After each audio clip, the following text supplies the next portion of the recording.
누가복음 5장 1절로 11절 한 절씩 교독하겠습니다. 무리가 몰려와서 하나님의 말씀을 들을새 예수는 게네사렛 호숫가에 서서 호숫가에 배 두 척이 있는 것을 보시니 어부들은 배에서 나와서 그물을 씻는지라. 예수께서 한 배에 오르시니 그 배는 시몬의 배라.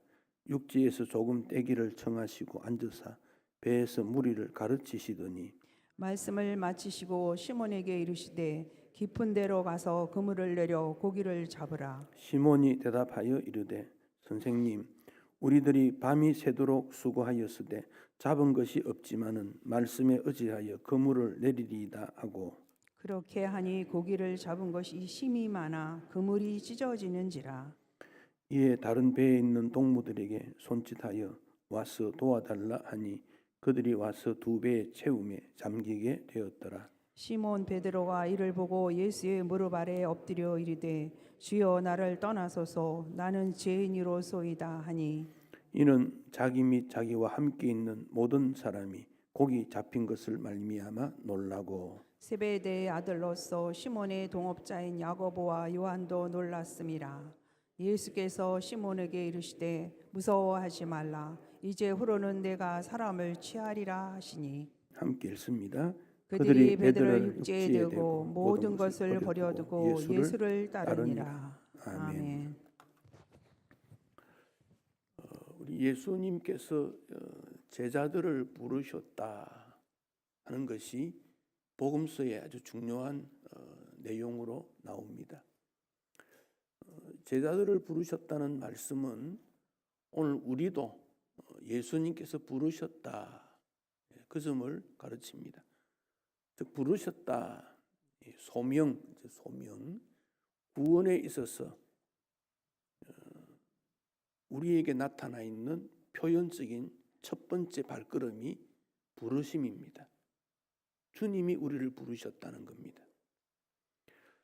근데 이 부르심이 한 번으로 끝나는 경우도 있지만 두 번, 세 번 반복해 부를 수도 있습니다. 시몬 베드로를 부르시는 내용이 복음서에 한 세 번 정도 나옵니다. 마태, 마가, 누가는 내용이 비슷합니다만은 마태, 마가 경우에는 그물을 던질 때 이렇게 표현이 됩니다. 근데 오늘 누가복음 2장 뒷부분에서는 그물을 씻는다고 말씀하고 있습니다. 왜 틀린가?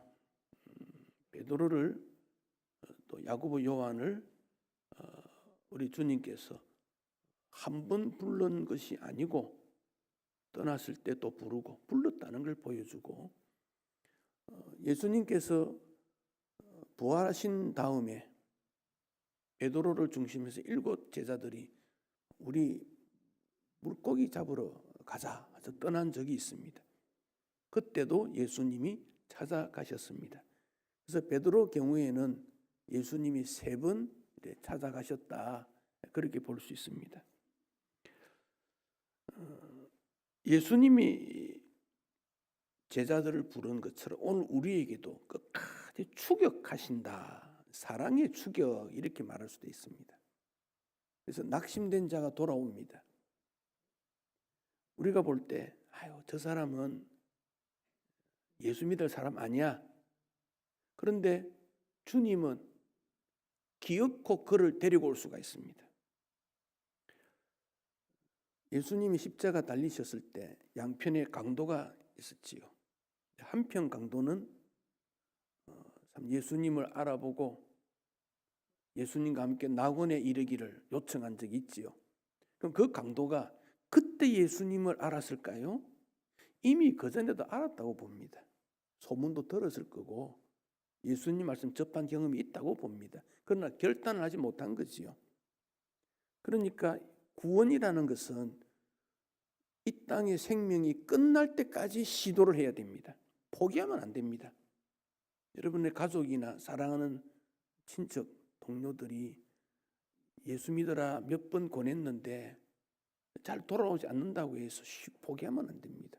끝까지. 구원이라는 것은 해도 되고 안 해도 되는 게 아니지 않습니까? 구원받지 못하는 그 영혼은 지옥 가는데 가도록 두라. 그런 사람이 있겠습니까? 끝까지 충격해야 됩니다. 예수님께서 베드로를 부르시는 그 내용에도 우리는 그런 사실들을 찾게 됩니다.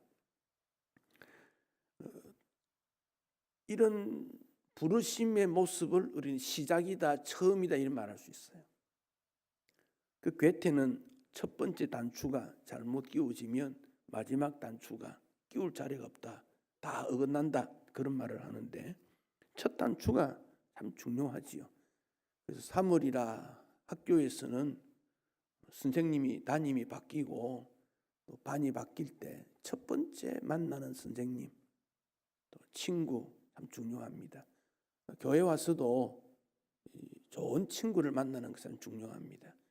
나는 좋은 친구를 만나야 되겠다는 것도 필요하지만 내가 좋은 친구가 되겠다 그런 생각도 해야 돼요. 예수님 만나면 무엇이 좋습니까? 예수님 만나면 변하는 게 많아요. 신분이 변해요. 마귀의 종이었다가 하나님의 종으로 바뀌어요.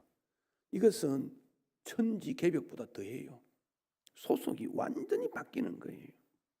하나님의 자녀가 되는 권세를 주었다. 여러분, 하나님의 자녀의 권세가 뭐겠습니까? 이건 앞으로 좀 고민을 해야 될 부분이라 생각하는데 하나님의 자녀의 권세는요, 어둠을 물리치고 마귀를 물리치고 병 질고도 물리치고 아픔도 물리치고 어둠도 물리치고 빛으로 소금으로 의로 진리로 천국으로 들어갈 수 있는 권한이 하나님 자녀의 권세예요. 하나님 자녀의 권세. 여러분 기도하실 때 하나님 자녀의 권세로서 당당하게 예수 이름으로 물리칠 수 있는 그런 능력이 있어야 돼요. 그 하나님 권세 앞에서는 모든 것들이 다 무너지게 돼요. 그 권세를 가지는 신분이 변화된 거예요. 요즘 기업체나 공공건물에 출입을 하려면 출입증이 있어야 돼요. 그냥 아무나 넣어주지 않아요. 근데 출입증이 없는 저가 들어가는 방법은 딱 한 가지예요. 거기에 있는 사람과 알거나 대표자와 좋은 관계가 맺어 나를 환영하러 내려오면 돼요. 그러면 당당하게 문 딱 열어주고 환영받으면서 들어갈 수 있지 않습니까? 신분의 변화는 우리가 천국에 들어갈 때 어떻게 들어갈까 망설이지 않고 주님이 우리를 천사를 통해서 환영하는 이런 신분의 변화가 일어난다는 거예요. 예수 믿음으로 말미암아. 이런 변화가 어디 있겠습니까? 죄의 종에서 의의 종으로 바뀌었다는 겁니다. 빛의 자녀가 된 것입니다. 당당하게 주님 앞에 설 수 있고 당당하게 믿음의 기도를 할 수 있고 당당하게 예배드리는 자격이 부여받고 하나님의 축복을 받는 이것은 신분이 바뀌었다 하는 겁니다. 대학 나왔느냐 중요하지 않습니다. 부자냐 중요하지 않습니다. 주님은 그걸 보지 않습니다. 오히려 가난한 사람, 앞을 못 보는 사람, 다리 저는 사람, 힘들어하는 사람, 그들에게 하나님의 자녀의 신분을 부여해서 그들에게 천국이 너희들의 것이다. 그러지 않습니까? 신분이 바뀐 거예요. 예수 믿음으로. 예수 믿음으로 성품도 변화됩니다.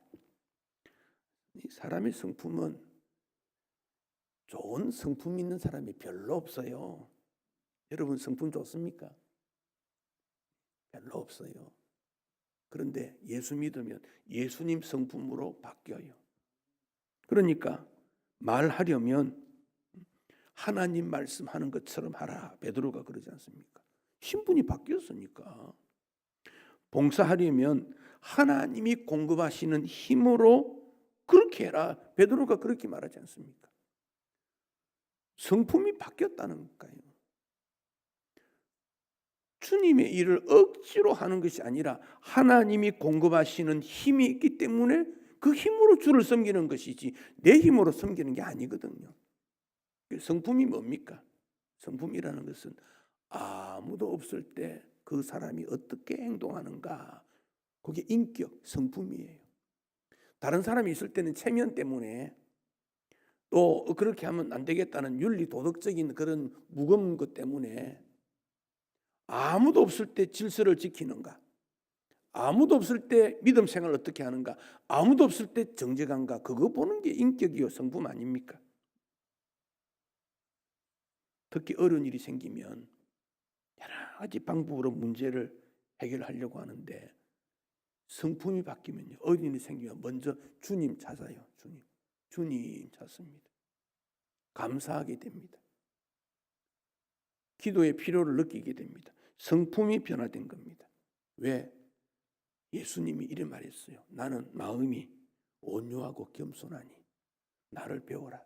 여러분, 신앙생활은 예수님 닮는 건데 온유하고 겸손하게 점점 가야 되는데 거꾸로 온유와 겸손에서 거꾸로 충돌적이고 교만해지고 자기 존재감을 내세우고 나를 알아주지 않으면 안 되고 예수님으로부터 멀어지는 것은 잘못된 변화입니다. 예수님 닮는 변화가 돼야 돼요. 천국 우리 다 갈 거 아닙니까? 천국에 가면 예수님 닮은 사람들이 가게 돼 있는 거예요. 그래서 이 땅에서 그 훈련을 받는 거예요. 수없이 넘어지지만은 예수님 닮는 훈련을 통해서 천국 가는 거예요. 변화되어 가는 거예요. 온유한 자가 땅을 기업으로 받고 겸손한 자가 땅을 차지하는 것이라고 하지 않았습니까? 예수 믿으면 삶이 변화됩니다. 즉 예수 믿는 사람의 행동이 나타나게 됩니다. 예수 믿는 사람의 행동이 어떤 거겠습니까? 어떤 경우에도요, 기뻐해요. 기쁨을 가지게 돼요. 왜? 주님이 나와 함께 하시니까. 감사하게 돼요. 좋은 일만 아니라 어려운 일일 때도 감사해요. 그것이 삶의 변화가 일어나는 거예요. 우리 성경에 있는 믿음의 사람들은 삶의 변화가 되었다는 걸 고백하는 거예요. 오네시모라고 하는 종입니다. 노예였습니다. 그 노예가 살아가는 게 힘들지 않습니까? 그러니까 주인에게 어떤 그 무엇을 훔쳤어요. 도망을 갔어요. 로마로 도망갔다가 바울을 만나게 됩니다. 복음을 접하고 빌레몬이 오네시모가 변하게 됩니다. 바울이 말합니다. 너 주인에게 그 훔친 것 있으면 가서 잘못했다고 말해야지. 그 당시 종이 주인의 무엇을 훔쳐서 도망을 갔다면 돌아가면 어떻게 되겠습니까? 매를 맞았어. 혹은 어떤 방법으로 당할지 모르잖아요. 그래서 바울이 편지를 써 보냅니다. 빌레몬에게 편지를 썼습니다. 이 오네시모가 너를 손해되게 하고 힘들게 했을 텐데 이제 예수 믿고 변화됐으니까 용납해줘라. 그게 빌레몬스 아닙니까? 빌레몬스. 변화됐다는 겁니다. 삭개오 어떤 사람입니까? 여리고라는 도시에 무역이 일어나고 그래서 세금을 많이 거두었어. 다른 사람 거 빼앗았던 부자. 그러니까 친구도 없고 자기에게 키가 작다고 하는 약점 때문에 사람도 접촉하지 못하는데 예수님 만나고 싶다. 예수님 만나가지고 얼마나 변화됩니까? 재산 절반을 가난한 사람에게 주겠습니다. 억지로 빼앗은 것 4배 갚겠습니다. 이렇게 변화되는 사람이 어디 있습니까? 그 4배는 율법에 있는 방법입니다. 나름의 그 빼앗으면 4배 갚아라는 그대로 지키겠다는 겁니다. 예수님이 여리고 떠난 다음 삭개오가 여리고에 남아서 뭐 했겠습니까? 재산 절반을 가난한 사람에게 나누어 주고 내가 잘못하게 했으면 고발해라. 고발하면 4배 보상해 주고 소문이 쫙 났지 않겠습니까? 여리고 안에 여리고 사람들이 저 삭개오가 어떻게 저렇게 됐니? 예수 믿음으로 변화된 거야. 예수 소문이 쫙 퍼지게 된 거지. 오늘날에도 이런 사람이 필요하다는 거지요. 이런 변화가 일어나게 됩니다. 하나님이 왜 우리를 불렀습니까? 로마서 8장 29절에 아들의 형상을 본받도록 하기 위해, 즉 예수님의 모습을 본받기 위해서. 예수님 닮아야 됩니다. 예수님 닮기 바랍니다. 예수님 닮아야 돼요. 신앙생활을 오래 할수록 예수님 더 많이 닮아야 돼요. 외모를 말하는 게 아니지요. 예수님의 성품. 점점 닮아가야 됩니다. 점점 더 닮아가야 됩니다. 이런 신분의 변화는 예수님의 부르심을 통해서 이루어지게 된다는 겁니다. 하나님께서 죄인을 불렀다. 이게 놀라운 일이거든요. 모세를 불렀습니다. 모세가 유대인으로 애굽에서 이집트에서 종살이했지 않습니까? 태어날 때도 남자아이 죽이는 그때 태어났지요. 성장도 바로왕 공주의 아들로 태어났지요. 성장했지요. 그러다 보니까 애굽 사람인 줄 알았는데 그 마음에 유대인의 피가 흐르니까 유대인을 위해서 활동했지 않습니까? 유대인을 위해 일하려고 했지만 혈기 젊음으로는 되지 않다는 걸 알고 도망을 갔습니다. 40년 동안 광야 생활에서 양치기 아주 천한 일을 했지요. 양과 함께 잠자고. 그러다가 나무가 하나 있는데 불이 붙은 거지요. 그런 일은 처음 봤어요. 80년 동안에 처음 본 거예요. 그래서 모세가 그 가까이 갔더니 하나님의 음성이 들려옵니다. 너가 서 있는 곳이 거룩한 곳이 너의 신을 벗어라. 세상을 떠나서 거룩의 모습으로 변화되라. 거기서 하나님의 음성을 듣고 사명을 깨달았습니다. 80세에 깨달았습니다. 이사야 선지자는 선지자로서 훌륭한 역할을 해왔습니다.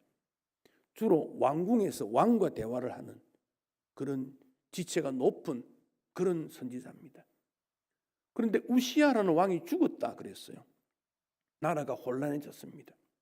선지자가 어떻게 합니까? 하나님, 나라가 혼란해졌으니 은혜를 베풀어 주십시오. 나는 이때 뭘 해야 됩니까? 기도하고 있을 때 성전에 계신 하나님을 봅니다. 만나게 됩니다. 하나님의 거룩을 봅니다. 하나님의 탄식을 듣습니다. 누가 가서 하나님의 일을 할 것인가 라고 삼위 하나님의 대화하는 것을 듣고는 이사야가 제가 하겠습니다. 그래서 이사야가 구약에서 가장 복음을 많이 외친 선지자라 그러지 않습니까? 이런 부르심은 모두에게 다릅니다. 방법도 다릅니다. 기회도 다릅니다. 핵심은 주님이 불렀다 하는 것입니다. 불렀다. 예수님이 이 땅에 오셨을 때 말씀을 전하니까 무리들이 많이 왔다 그랬어요. 호기심으로. 무슨 일인가? 그날 따라서 또 게네사렛 호숫가에, 게네사렛이라는 호숫가는 디베라, 게네사렛, 갈릴리, 구약의 긴네렛 같은 지명입니다. 남북으로 한 20여 킬로, 동서로 10킬로 넓은 곳이니까 지명 이름이 좀 다르지만 갈릴리를 중심한 다 명칭입니다. 그리고는 물고기를 평생 잡아왔던 베드로의 배에, 시몬의 배에 올라서 말씀을 전하셨습니다. 무언가 뜻이 있으니까 그 배에 오셨겠지요. 말씀을 마친 다음에 시몬에게 말합니다. 깊은 데로 가서 고기를 잡아라. 그물을 내려라. 깊은 데로. 베드로는 그 물고기 잡는 전문가입니다. 예수님은 물고기 잡는 경험이 없습니다.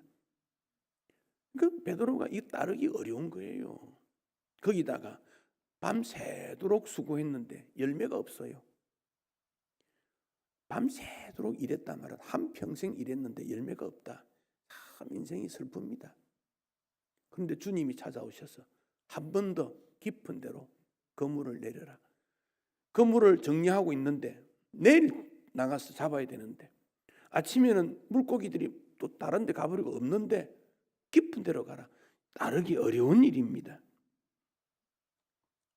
그런데 5절에 보면 말씀에 의지하여 내가 건물을 내리이다. 말씀에 의지하여 이 말 들으면 순종했다고 듣겠는데 실제 이 번역은 조금 문제가 있습니다.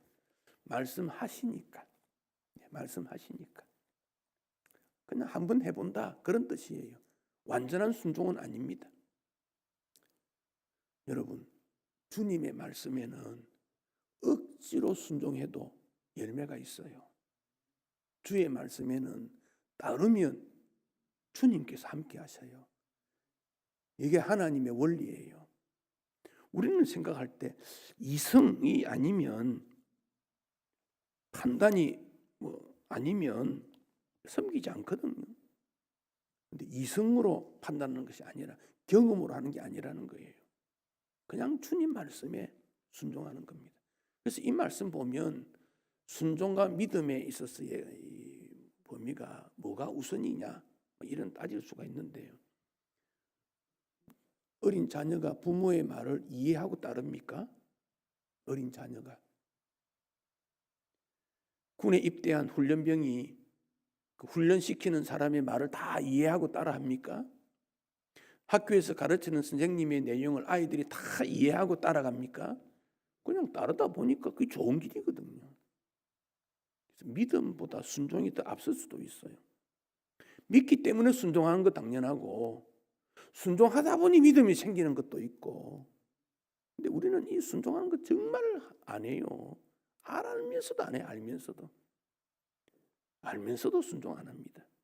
그 믿음이 자라겠습니까? 어린아이 믿음이지요. 문제만 생기면 넘어지고 의심하고 불안해하고. 이때 시몬은 믿음이 없었습니다. 그런데 한번 해봤다는 거예요. 그래서 믿음은 도전입니다. 도전. 해보는 거예요. 시도해야 되는 거예요. 머릿속에만 있는 것으로 믿음 생활할 수 없습니다. 순종했더니 물질 축복을 먼저 받습니다. 그물이 찢어질 듯이 물고기가 많이 잡혔다 그랬습니다. 여러분, 얼마나 우리가 한평생 수고해서 재물을 모읍니까? 그런데 여호와께서 집을 지키지 않으면 그 수고는 헛되다. 이거 잊지 마십시오. 파수꾼이 깨어있지 아니하면, 깨어있다 할지라도 여호와께서 지키지 않으면 헛되다. 이거 교훈입니다. 시편에 있어서의 신앙 고백입니다. 일찍 일어나고 늦게 눕고 수고의 떡을 먹는 게 무슨 결과가 있느냐 그 말입니다. 아무런 결과가 없다는 거예요. 지금 좋게 결과 조금 나온 게 있습니까? 감사하십시오. 더 주님께 충성하십시오. 한 50년 전에 그 모나미 볼펜 나왔지요. 153. 송 사장이라는 분이지요. 기업이 망할 때가 됐는데, 어려울 때가 됐는데 직원들과 회의하면서 하나 제품을 개발했지요. 이름을 뭐라고 할까 하다가 친구, 프랑스 말로 나의 친구 모나미. 그 다음에 1963년이 회사 설립이니까 1963 그때 개발할 때가 5월 1이니까 501 여러 말이 나왔는데 한 사람이 153 그랬어요. 153. 왜 153이냐 물었더니 화투판에서 1 더하기 5 더하기 하면 9대 최고래. 그런 말인 거예요. 근데 송 사장은 그거는 의미가 없다. 그런데 어디서 한번 들어본 것 같아. 그래서 자기 방에 가서 생각하다가 성경을 보다가 요한복음에 나와 있는 성경 21장에 있는 예수님께서 배 오른편에 검을 던져라. 그랬더니 큰 물고기가 153마리더라. 그걸 보고 하하 자기 신앙을 다시 되돌리면서 주님께서 오른쪽에 그물을 내리라고 했다. 나도 그 말씀대로 한번 해보자. 그래서 믿음을 재정립합니다. 예배 생활, 기도 생활 모든 걸 정비하고 그 사업이 막 대박이 터진 거지요. 순종했더니 물질의 축복도 있더라는 겁니다. 순종의 결과로.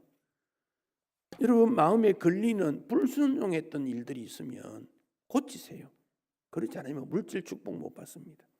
물질로 천국 가는 거 아닙니다. 그러나 물질이 있어야 교회 섬기고 이웃 사랑할 수 있습니다. 물질의 축복도 받아야 됩니다. 시몬이 예수님 말씀대로 했더니 물고기가 많이 잡힌 걸 보고 고백합니다.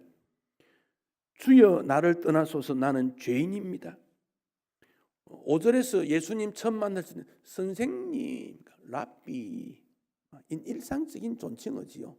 그런데 예수님을 통해 물고기 잡고 난 다음에 주여 호칭이 달라집니다.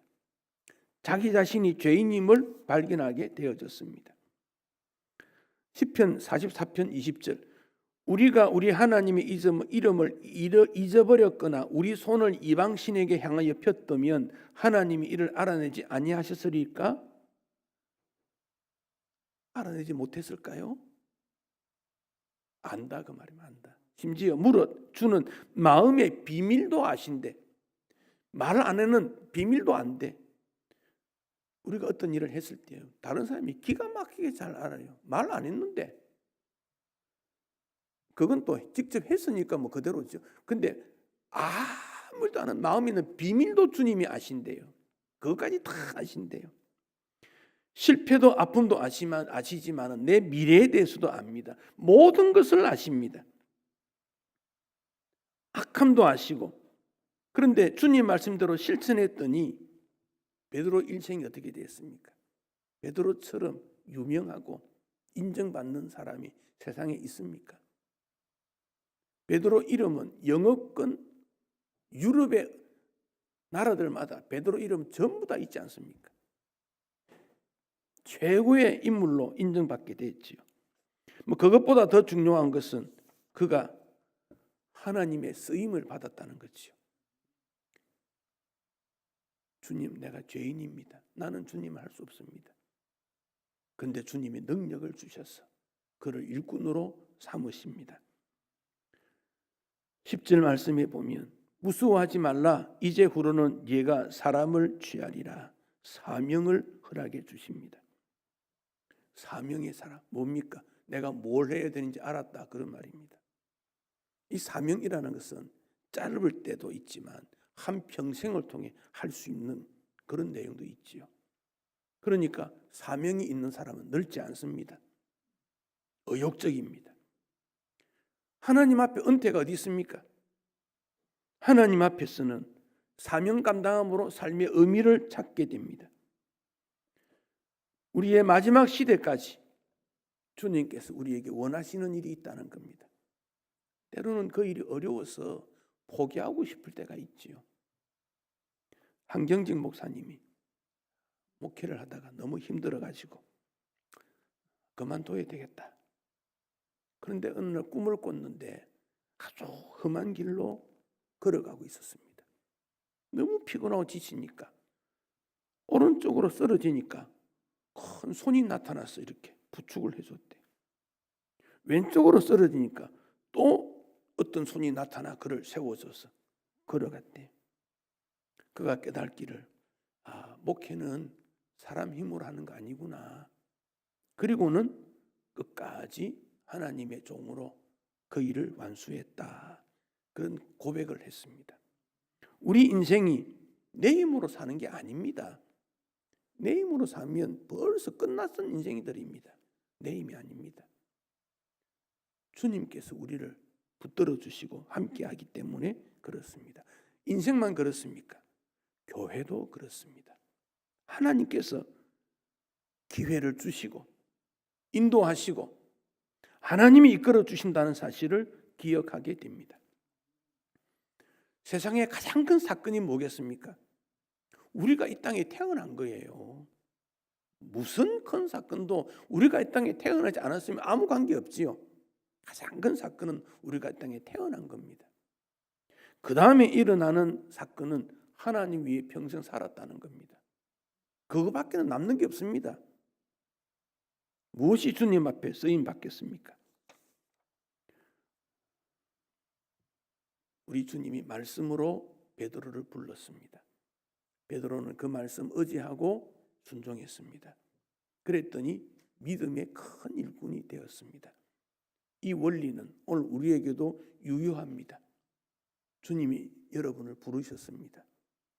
주의 말씀에 순종하시고 일꾼으로 충성해서 하나님의 큰 일꾼 되시기를 축복합니다. 기도하겠습니다.